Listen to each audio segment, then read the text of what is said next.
Hello, Hamish Conway here from Cell Global, and with me is Sebastian Hargraves. Welcome, Sebastian.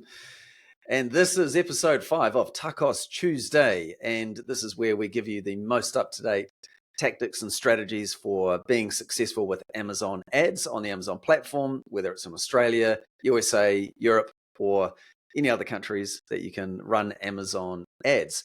And so the topic for today is how to use Amazon ads for a product launch.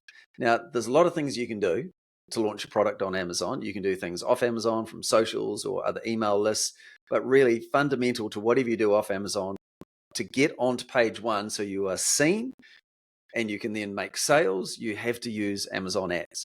And so today we're going to run through a 4-stage framework that we use to successfully launch new products. You might already have existing products, but this is launch new products that you've got, or you could be starting from scratch. Same principle applies to get visibility, get seen, build your organic ranking, and how you phase that out over 1, 2, 3, 4 months. And some of this will change depending on, say, USA, Australia things will happen a bit quicker. But I'm going to share my screen now. If you're just listening here, that's okay. What we're going to go, we've just got one slide here and just some talking points. We will also put this on the Go Sell Global website. So if you go there, look at the knowledge tab down to the podcast, and you'll see the one-page PDF that you can download. If you're watching this on YouTube, obviously you'll see it, or on Apple, you will see it as well if you choose to. Anyway, enough said.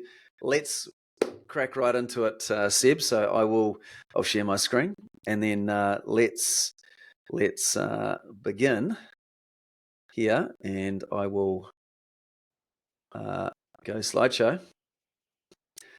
Let's do this. All right, Seb, Awesome. Talk to me about this these 3 phases here of launch, growth, and profitability. Yeah, so as you mentioned, these depends on the marketplace that you're in. So this is kind of typically what we've seen with clients in the past. And so there's kind of 3 different phases. The first is the launch phase, the second is the growth phase, and then the fourth is the profitability stage. You can see we've split these up by months. So month 1 and 2 we call the launch phase, month 3 growth, and then month 3 or 4 onwards is that profitability stage. And so it's quite a journey, right? Like through from launch to profitability. The setting expectations in the beginning is super important, because if you've got the wrong expectations, you'll start taking actions either too early or be too reactive. And so, having those right expectations early is important, and setting those goalposts up early so you follow those goalposts. And really it's just about execution then, and not deviating from the plan. I see a lot of people get nervous during the process, and they overreact or make changes that they probably shouldn't do. The other key element here is just making sure you have good quality product, right? You don't want to launch with something that is subpar, or an offering that doesn't match the marketplace that you're in. Amazon, you need to have a competitive offer compared to what's on there as well. Yeah, no, good call. Excellent. And as we go through this as well, because some people, what just popped into my mind was around budgets. Okay, so we will talk to budgets and how that can vary. Australia will be a lot lower compared to the US or whatever the category you're in. We need to factor that into things. Anyway, okay, so we have here on the left-hand side, we've got our goals at each of these stages. There'll be key metrics that we'll look at, and then there's key activities to be doing in these months. So in month 1, so the goals are, Seb, you explain these. Yeah, cool. So the first goal is to get your product indexed. Amazon is a search engine, and it uses SEO to identify what your product is and does. And so that's the first step. We then use advertising. Once we know that we've got our SEO set up correct, we use advertising to drive clicks and orders. That will help us, one, confirm that indexing. It'll also help us confirm to Amazon that we're a product worth listing at top of search. Amazon will test us for a little bit to see whether we deserve to be up there. And so we can use advertising to help consolidate our position. The advertising is kind of dual purpose there, where it also doubles up for getting us reviews. Yeah. And there is this unspoken grace period that we tend to see in the first 30 days where Amazon is going, well, show us what you've got.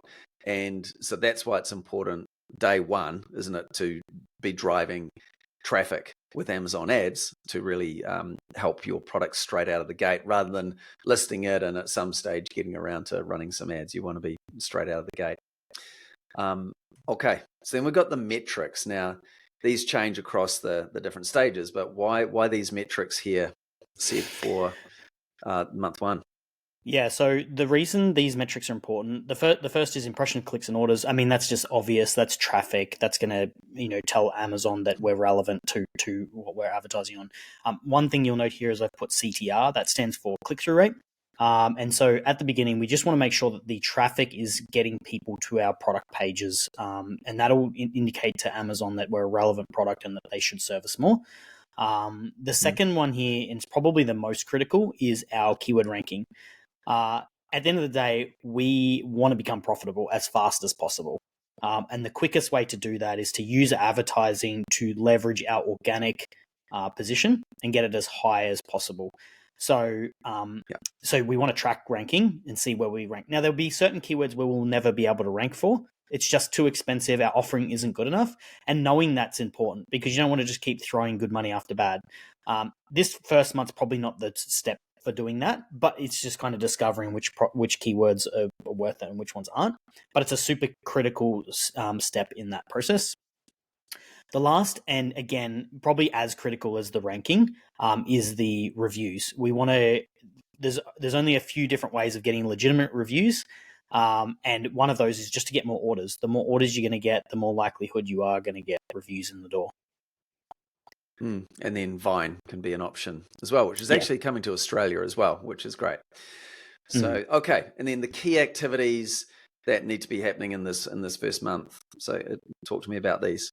Yep. I'll try and be quick on these. So basically, we don't want to confuse Amazon on what our product is. So at the beginning, we target really relevant keywords. The most relevant, the better. Same as competitors. We don't want to look at products that are kind of like ours. We only want to look at the products that are like ours when we're targeting competitors. We also want to prepare for a plan if things don't go well. So in month one, it's like, okay, if things aren't going to what we expect, create some contingency plans. And that could be having hero images and different type of images in the background ready to go, so that if your conversion rate is lower than you thought, you can look at implementing those early on in that process. Yeah. Okay. Because so often we'll be going, okay, what kind of sales target do we want? We want to be selling 500 units. Let's make it 100 to keep it easy. So we're going, right, we want to sell 100 units in the first month. Then if we know, say the click cost is $2, we know conversion rate is 10%. Well, we expect a conversion rate of 10%. And then, the maths will work out, well, you need to be spending X dollars on ads. My maths off the top of my head isn't quite there. What would it be? Seb, talk to me about that. We've got 100 times 1,000 there to, so we need 1,000, like it could be $2,000, right? So $2,000 in ad spend to to get 1,000 clicks, and then 10% of those convert. All right. Now, what you're a brave man for doing math live. It was, wasn't it? Yeah. So, what do you often find can be missing? Is it the traffic you can actually get? Is it the conversion rate? Like, what's the when things don't quite go to plan? What is it in there? Does it end up costing more than we expect, or is the conversion rate worse? Like, where do you find that the challenges can lie? Yeah, it's normally two metrics. One, it's either the click-through rate or the conversion rate. So either you're not getting people to click through to your listing enough, so you're showing your ads enough, but you're just not getting them to the listing. And that'll be hero image, reviews, price are going to be the main factors that get people through to that. Obviously, reviews you have not as much control over, other than the Vine review program. And then conversion rate's the other one. So if you are getting a lot of clicks through, so you feel like, my click-through rate is about where I expected it to be, the next one to look at is in conversion rate. And probably more often than not, that's where it'll fall down, depending on what your offering is looking like. So just a little segue, and we didn't talk about this previously. So price is a factor, right? What are your thoughts about a launching price that is lower than we ultimately want it to be, but it's at a lower price there to help increase conversion, and make more sales to rank better? Like, what are your thoughts on pricing at the start? Yeah, I think you should go with your best offering to begin with. Using price is a really good way. We know that, and we've seen this from other clients as well. We know price is a significant piece to the customer. At the beginning, it's even more critical because you've got no social proof, you have no reviews, and so price is going to play a big part of that. Generally, that's why we say that, like, launch and growth, you're not focusing on profitability. You kind of want to use the price and get it as competitive as possible. In an ideal world, if you can have a price point that's low but still competitive, that's what you want to, that's how you want to lead. But at the beginning, you might be like, look, I'm going to lead with a better offering, a lower price, and then transition, slowly increase my price up, because you don't know where the ceiling is. Sometimes it's like, $19.99, but sometimes you can get away with like $21.99 or whatever, and you can get it, you can kind of price test to see where the limit is for customers. Yeah. So no, that's good. Okay. All right. So we get through month 1, and then month 2, what changes here? So from a goals point of view? Yeah, most of it's the same, but at this point, we'd hopefully have our top 25, we'd be in the top 25 positions from an organic ranking point of view. And just for those people at home that are not familiar with this, rank 1 is the best. Okay, so, organic rank 1 is number 1. So we want to be somewhere between 1 and 25 in that first month. Now, that depends how competitive the niche is. If it's really competitive, that's good. Yeah. If it's not competitive, you're probably going to be higher than that. But it does depend a little bit on the niche that you're in. The other key one is over 10 reviews. So by month 2, you're hoping to have over 10 reviews. Again, does depend a little bit on the niche that you're in as well. Yeah. Because, I mean, so in the top 25 organically for that keyword or the keywords that you choose, that would be on page 1, given the typical, approximately 50 searches that'll be on page 1. I guess that the other thing, and hopefully I didn't mention this at the start, is Amazon favors the incumbent. So when you are coming on advertising, you've got all this inertia. Well, the incumbents have all this inertia, and you've got to kind of interrupt that and get in the way of it. And so that's this measure here is like, how are we actually going organically? Because that's really showing you how effective the advertising is. All right, and then in terms of metrics, a few of the same ones there, but what shifts a bit in month 2?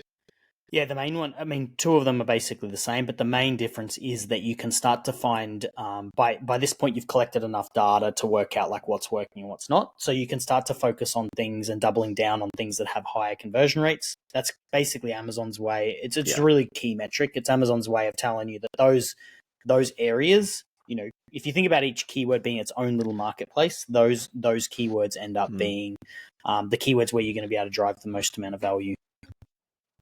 Yeah, so really doubling down. And if you were launching with variations, say a color or size, and if one of those, you might not have had a parent-child set up at the beginning, but if you had one that was going really well, you could then bring in a parent-child setup, for example, couldn't you, to then have a bit of a halo effect on the variation that's not performing as well? Is that an idea as well?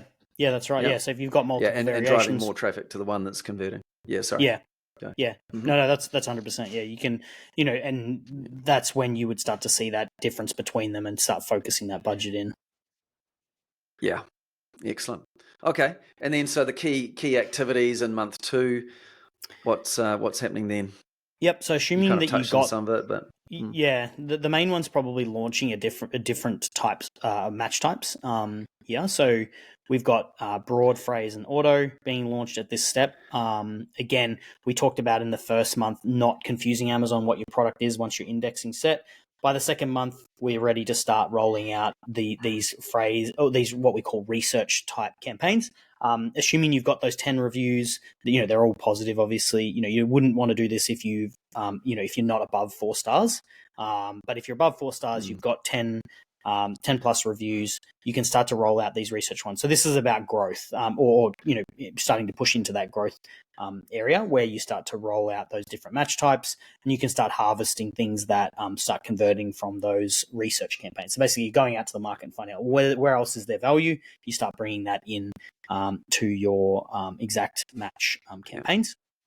You're still focused Okay. on sponsored products only here as well. Yeah. And then you're validating any of the changes that you made in month 1 at this point as well. So if you made changes because things weren't going well, you'd validate them here. Okay. So just to check here, right? So in month 1, you're doing more exact targeting, like exact targeting of the relevant search terms or the relevant competition, correct? And then month 2, you actually start to do more research. So you're doing some broad match, maybe auto, just to see what else is there. Is that what you're saying? Yeah. Okay, good. All right. Okay, so then we move on to month 3. So we've got some momentum here, and then any changes in the metric or in the goals rather that we're looking at? So this month is really doubled down on growth. So we've confirmed our indexing. We've made any changes we needed to in month 1 and 2. Month 1 we made changes if things weren't going to plan. We validated that in month 2 with that additional data. Month 3 is like, okay, well, now we're ready to go. We're going to double down and really start to push hard. We have the additional match types that have been harvesting from the previous month. We're now ready to kind of harvest anything that's working well there. This step, what we start to do is we start to look at starting to move us towards the profitability step. So we're going to start launching what we call long tail keywords. Now, for long tail keywords, they're basically where there's not a whole lot of traffic, but the intent is super high. So, for example, if I was searching running shoes, I don't know yet exactly what I'm looking for, but if I was to search, barefoot, size 15 pink running shoes or something like that, very long tail keyword, but very specific intent. I know they want to be pink, they're barefoot type shoes, those things make them much more likely to sort of purchase. Lots less search volume, but the conversion is going to be really high on those. So we can start to use those to really help with the next step, which is going to be that profitability step. Right. And there's also a lot more, well, I guess all along the way here, negative matchings coming in to help increase efficiency and profitability as well. Yeah. Correct? Yeah. Okay. All right. So metrics here, again, very similar, but what else are you considering in month 3? Yeah, so at this point, we've kind of kept a fairly open budget, month 1 and 2. At this point, you might want to start to be a bit more restrictive around that, around your budget. So you might want to start to make some changes based on what you want your ongoing spend levels to be. Yeah. Let's just talk budget for a moment, because again, this can vary by country. But let's say let's say Australia, okay, for a start, and you're launching, for a product. What kind of budget is required? I know this is how long is a piece of string, but what are you looking at in Australia for a ad spend that's going to actually get some momentum? How would you answer that question?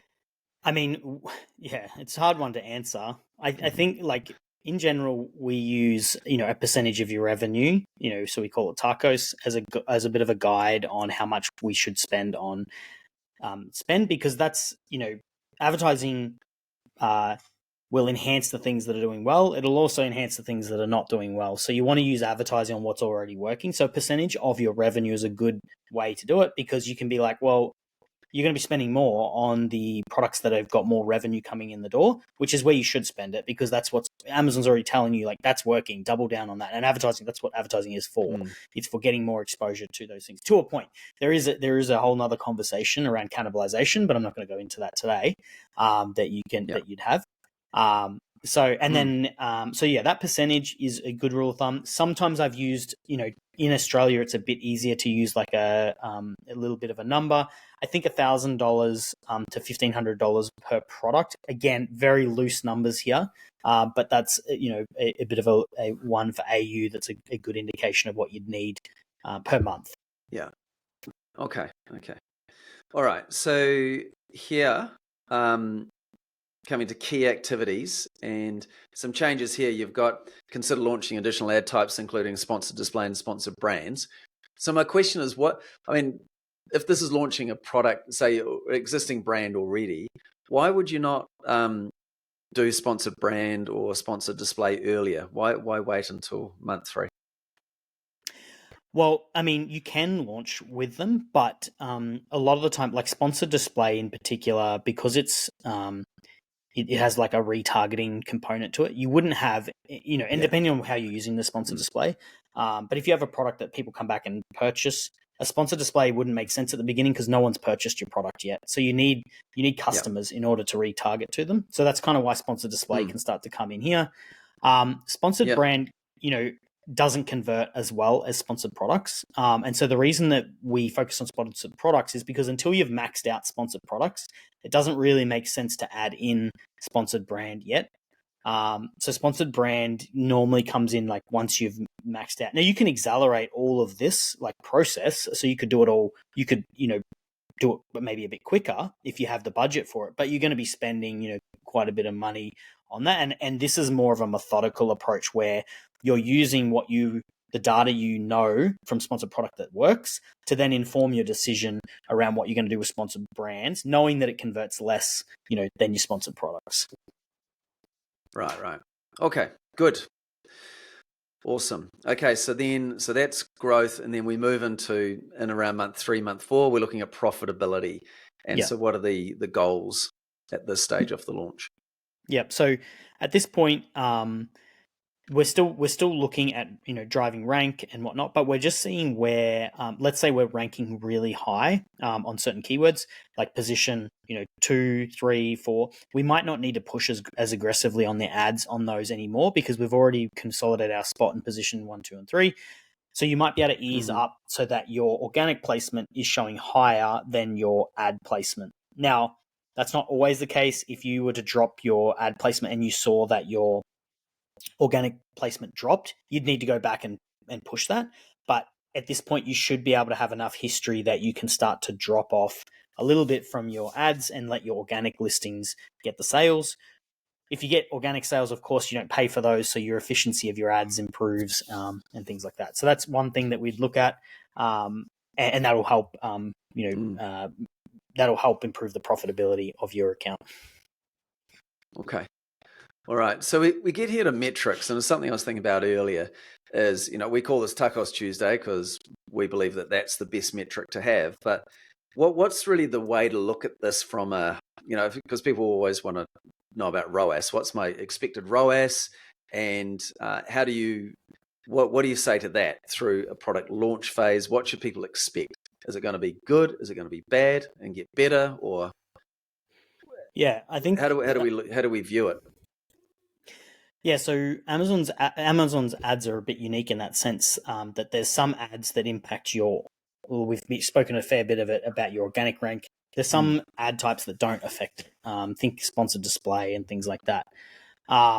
So at this point, what we'd want to do is we want to start using the ad types or so ROAS is really important for those ad types that don't affect your organic ranking.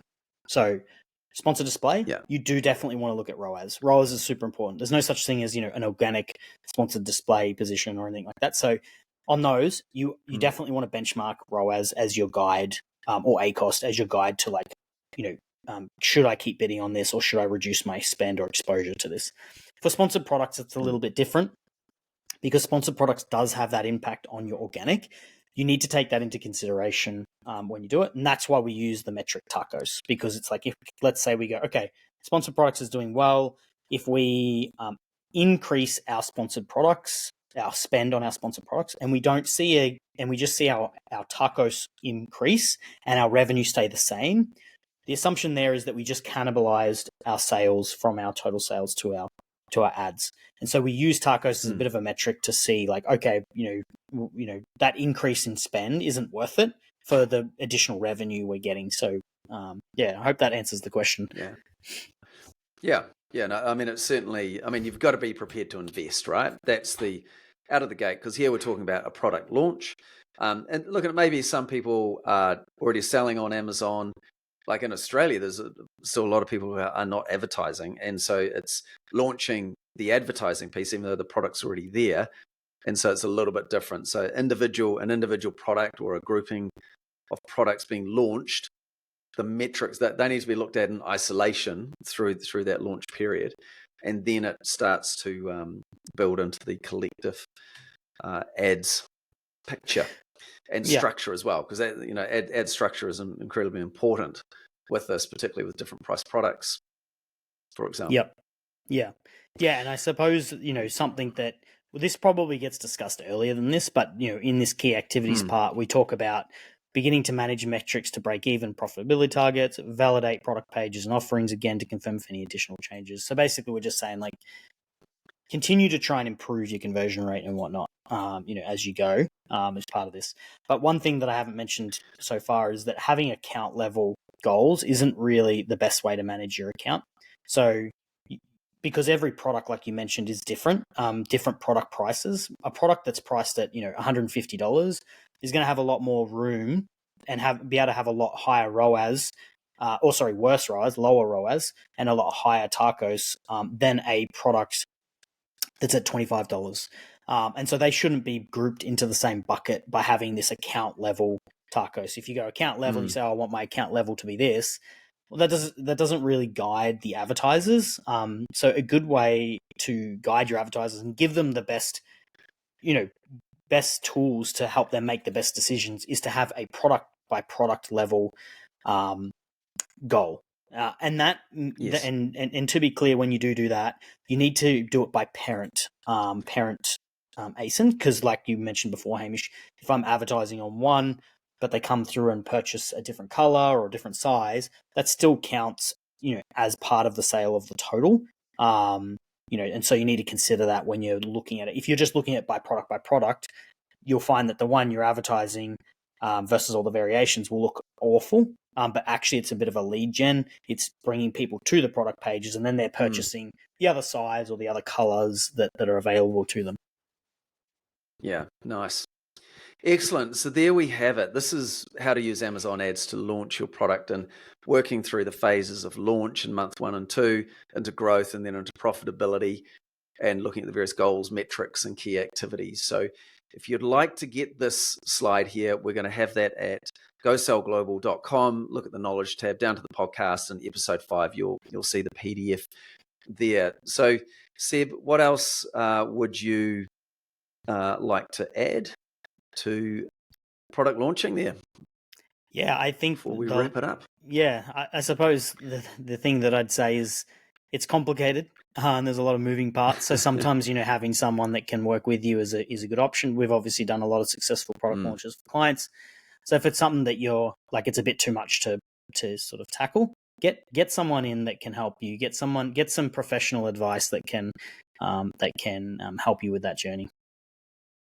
Yeah, 100%. So how you can do that, folks, is you can even email Seb at seb@gosellglobal.com, or you can go to the website and book a call there to talk with Seb. And if you are selling on Amazon already and you're already using Amazon ads, then we have a fantastic Amazon ads spotlight, and we can share with you an example report of that just looks at your existing ads performance in a whole new way, just to open up opportunities around wasted ad spend, and where you can eliminate a good portion of that to redirect that into new targeting opportunities that you're missing.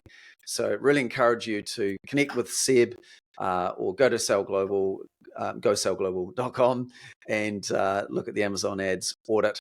And look, Seb, thank you so much for sharing your expertise there. And every time we kind of talk about some questions beforehand, and then I just throw curveballs at you as we get in there, and you, because you know all this here, you definitely do a great job of answering them there. So thank you. And look, hope you enjoyed it. And that is episode 5 of TACOS Tuesday. Look forward to having you back here next week for episode 6. All the best. Thank you very much. Thanks, Hamish.